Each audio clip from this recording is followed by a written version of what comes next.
I pozdrav svima ljudi, Kovalski Pro ovdje. Danas ćemo da snimamo nordijsku mitologiju, da vam govorimo o bogovima nordijske mitologije. Imamo, ovdje smo napisali nekih od njih 10,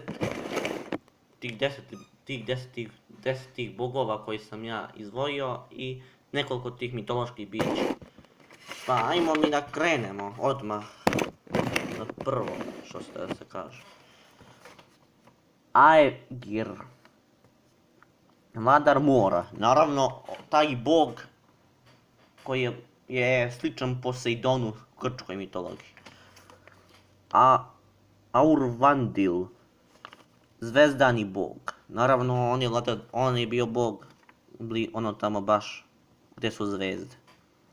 Bragi, bog pesništva, naravno on je bio bog naravno za pesme, njemu se pevalo neke pesme. Dagr, bog dana, naravno taj bog je naravno bio bog dana, što znači uvijek bi bio dan kad bi on bio tu. Deling, bog zore, taj bog uvijek voli da stvara zoru, naravno on je uvijek za zoru, on kad je bio tu on uvijek tu je uvijek bila zora. Eir, bog lečenja, taj bog je kao, on je bog lečenja, či njemu su možda prinosili žrtve ili nekog bolesnika i onda bi ih taj bog izlečio. Izlečio bi ih taj bog. Eli, boginja starosti. Ta boginja je možda zaštitnica ili kako god boginja starosti, što znači svi stariji ljudi, babe i dede u nordijskoj mitologiji bi morali, naravno, Norđani, naravno. Norđani koji su stari su uvijek bili tu. Da veruju tog boga starosti, boginju starosti. Forseti, bog pravde, mira i istine. Naravno ovaj bog mora da imaš pravdu, mora da imaš mir i moraš da govoriš istinu da bi verovao u tog boga. Hel, bog podzemlja. Ovo je veoma poznati bog, sličan Hadu u grčkoj mitologiji. Thor, bog groma i bitke. Evo ga, ovdje vidimo sliku Thora, vidite Thor. Naravno, veličano da ne vidite. Naravno, on je bog groma. On uvijek je kao u grčkoj mitologiji kao Zeus, ali i bitke, što znači da bi se uvijek borio. Njegovo oružje je naravno čekić koji kad se podigne vidiš ako je digao u vazduh. Onda da vidite, vidiš. Kad vidiš ako je digao čekić u vazduh, što znači da vidiš ako su zalupale munje. Ovaj Thor isto kao i on ima, tako se zove i Thor, isto lik iz Marvel filma, naravno, iz Marvela, isto se zove Thor i isto ima čekić i po njemu je nazvan Thor i po tome što on ima čekić isto je po njemu. Vilenjaci. Vilenjaci su naravno mitološka bića. Oni su kao leteća, malecka, leteća stvorenja poput...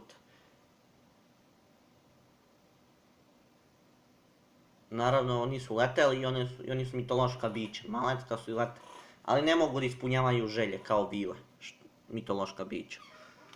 Patuljci, to su malecki, naravno, patuljci su bili malecki ljudi, onako malecki, skroz malecki. I to su isto bila mitološka bića, oni su mnogo bili mali i zbog toga je njihova veličina mnogo mala.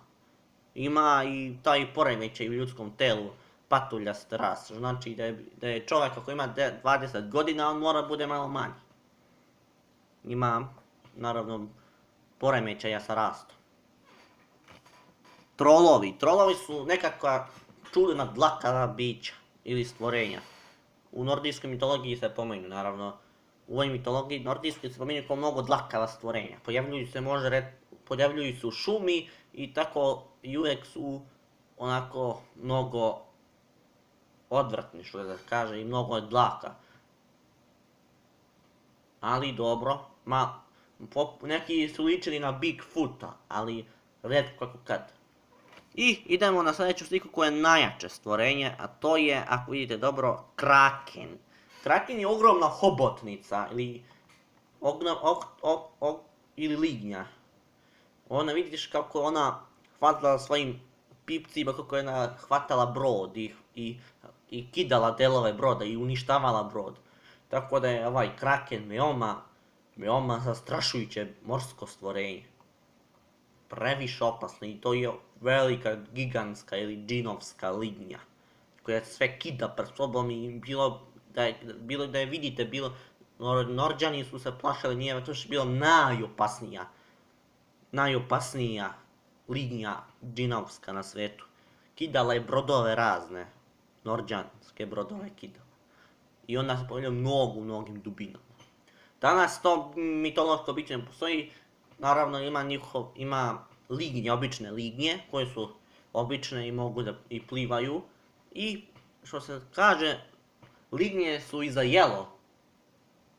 Može da se lignje jedu, što je njam, i što je ekstra. Taj njihov ukus je dobar, ali kad bi se ubio kraken, napravilo bi se kilo mesa od lignje. Znači kilo mesa, mnogo bi bilo to.